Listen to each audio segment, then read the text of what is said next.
a medical doctor or international medical graduate. You know, someone said that everybody's somebody's FMG, and you really are. You know, when you go and work in another country, you'd call it a foreign medical graduate, international medical graduate. One of the great things about medicine is that, you know, you can go and work everywhere.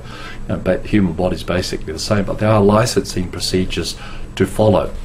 And sometimes a lot of foreign medical graduates come to Australia and they get pretty upset that they have to go through all of this.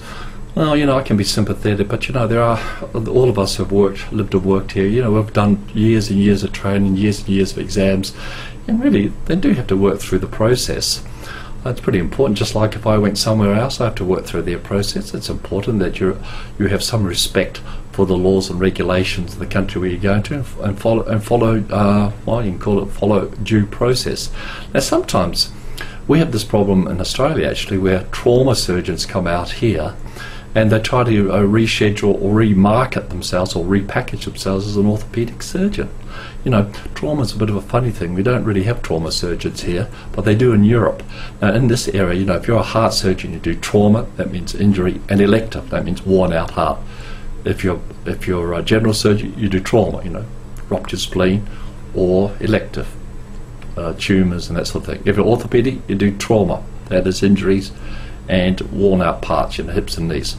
So they try to repackage themselves as an orthopaedic surgeon, strange as it may seem. You know, there's been a recent controversy about someone in Victoria who repackaged himself, did a huge amount of trauma, and really wasn't up to it. You know, it's not really fair. You know, no wonder local surgeons get upset. Now, I've had some personal experience with this. I've seen some of these surgeons. They come from Europe, trauma surgeon, try to repackage themselves, and it's quite amazing.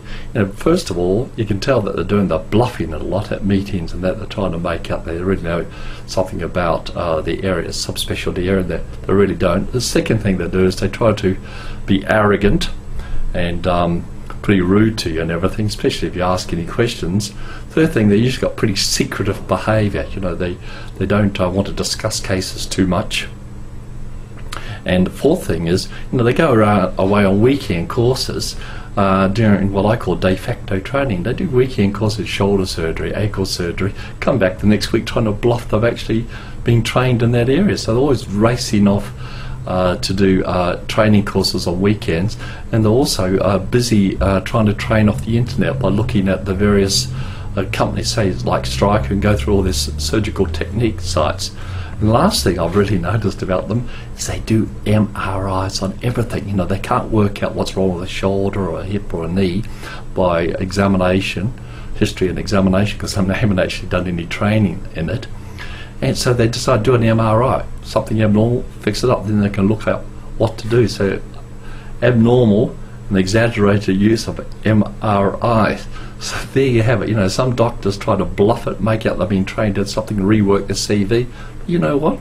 It's just not on. It's not fair to your colleagues, and it's not fair to the patients, of course.